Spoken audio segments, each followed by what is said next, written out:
Wowie.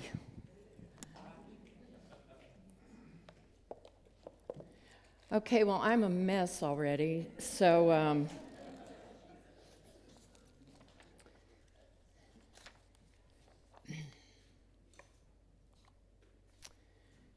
Sherry and David, I wouldn't be here if it weren't for you. We go back to those early days when the church needed a guest speaker every now and then, and sometimes I'm not real good about responding to emails right away, and Sherry didn't let me get away with that. So she would call me and say, "Hey, did you get my email? We'd love for you to come speak with us." And I was always more than willing to come to Wimberley, starting, I don't know when, way back. And she always made sure that not only was I treated well as a guest, that I had everything that I needed, but she did that, all that business stuff, with a welcoming heart. And to be able to carry both those things in the same place is not always an easy or accomplished thing to do. And she did it. And then when I would get here, before I could even put my stuff down, David would say, "Well, hello there."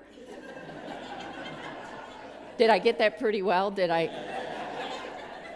"Well, hello there. So glad you're back." And the first time I was like, oh, who are you? I can't imagine what it's going to be like without you here. We're going to get to find out. And here's the thing that's really unique.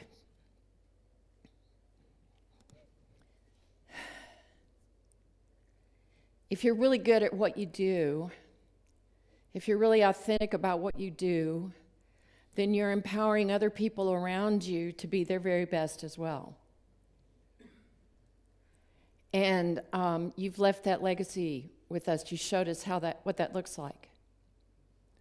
Everybody that you've touched, both of you in this place, were better people because of your yeses and because of your nos. I know that some of you have gotten a no from Sherry about something that you really wish she wouldn't have said no to. You can usually count on the fact, and if you need to do some forgiveness work about that, get on with it, But usually if there's a no, there's a good reason behind it. And they are expert at being able to say their authentic no's and their authentic yeses. And you have to have both in order to have a balanced life. I've watched Leah as she started taking on the job. And when she showed me the drop box, I was terrified. Because she's right. You'll know where the toilet paper is. You know exactly how to put away the tables in that same room where the toilet paper lives. You'll be able to know how to structure any employment tax forms. Everything is there. And I'm overwhelmed with that. That's not my strength, so I'm glad there's people like you in the world that do that can make all the rest of us good at our jobs because we have what we need. We have the tools in place to do what we need to do. And David, I know that you've jokingly invited me to the men's group. And it was a joke. And I really believe that I will come to that meeting one day. Because you've created a place where men can be their best selves. and find that safe place to have their vulnerability and strength contained. And that is a gift beyond description. Do you see, I'm struggling for words today because it's hard to have enough superlatives. What I intended to talk to you about today has to do with the Dare to Lead course that I'm about to start. And I found so many things in my preparation for today in which you kept coming to mind over and over and over again. And it was the basis for our talk title today, which was Authentic No, Authentic Yes.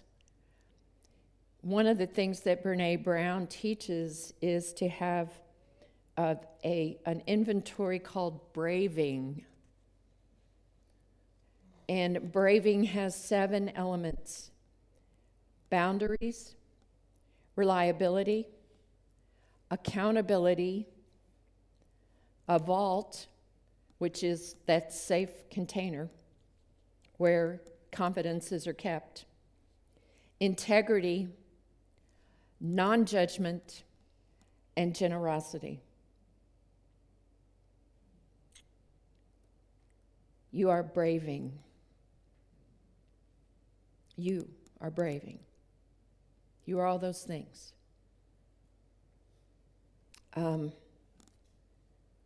It's important for us to be able to look inside ourselves and find the very best in ourselves and bring it forth as often as we are able. There are some words that are attributed to Jesus in the scripture, but I'm pretty sure he didn't say them. That's not uncommon, especially because these words are found in Revelations, and he wasn't around when that was written. But it's still a good piece of wisdom when he said, or whoever said, "You are neither hot nor cold. You're lukewarm, and I will spit you out." So just think about this time of the year. If you're not on nice cold well water, when you turn on your tap, how cold is that water coming out right now?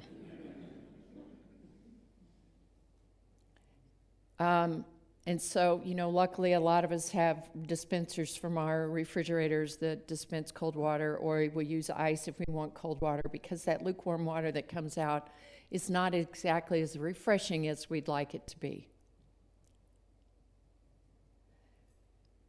And this is the way I think about the way we set boundaries for ourselves and the way we have an authentic yes or an authentic no.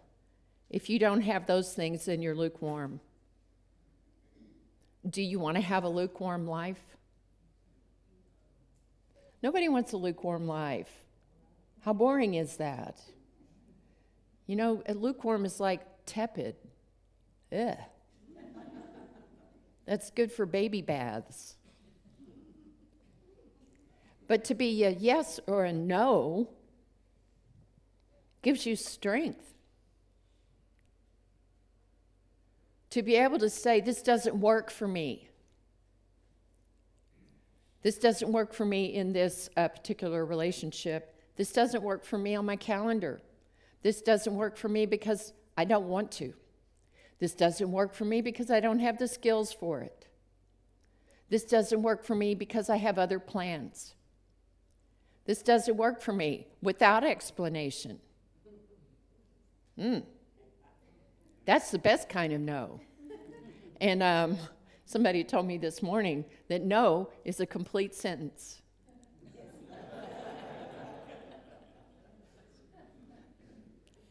So if you ever have a place in your life where you're going, I really want to say no, but if I say If I say no, it's going to hurt their feelings. It's going to make me look bad. I'm going to be a slacker. I'm not doing my part. Blah, blah, blah, blah, blah. That's not an authentic yes or no. That's pretty darn lukewarm. So the challenge for you this week is to see where your boundaries are and if you can say no authentically. Even if you have to run away right after you do it, it's okay. You will have said your no. But having the power to say no authentically then gives you the power to say yes authentically. It gives you the courage to say yes authentically. How many of you in here have taken on a challenge just in the service of this community that you were shy, afraid, maybe a little, I don't know if I have time for all that, and you did it anyway? How many of you have done that? Look around this, keep your hands up. Look around this room. People who have stepped into service, they said an authentic yes, even if there was a struggle. Because the heart knows what's next. The heart always knows what's next. The heart knows a true no. The heart knows a true yes. For all the times you said no, we thank you. And for all the many more times that you said yes, we thank you.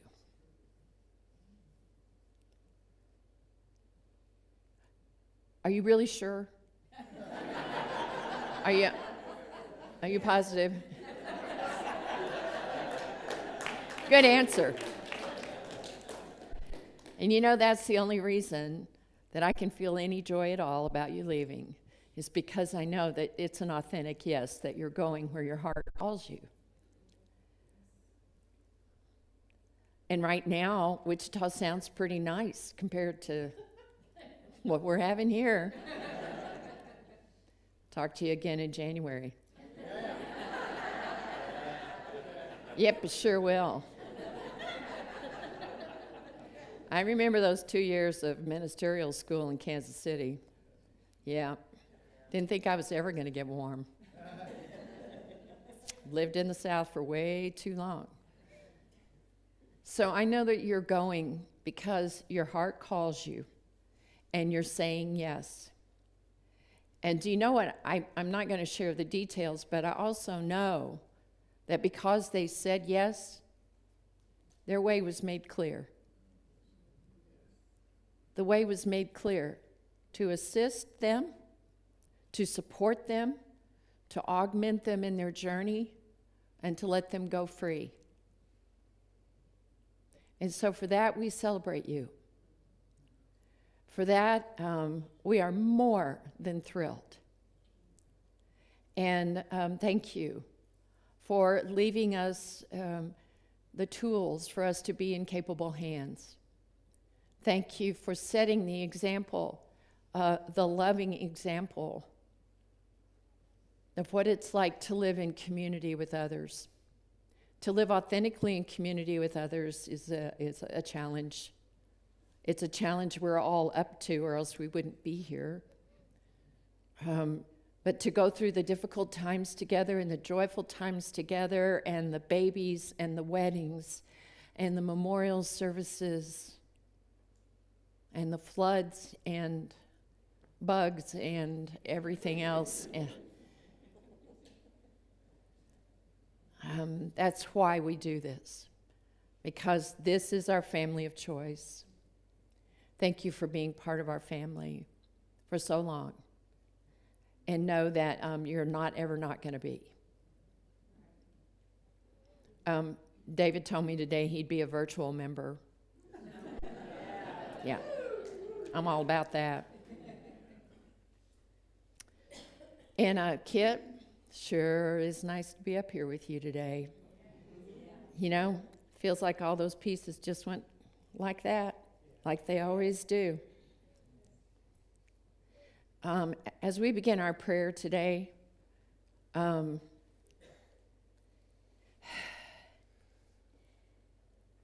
heart's been heavy about El Paso and Dayton because it's hard for us to imagine that such hatred can exist at the cost of the innocent. And so we have to affirm that God's peace is upon us. And I noticed today that even as I woke up to the news about Dayton, I also was checking my emails, and there was a Facebook entry that our dear friend Abby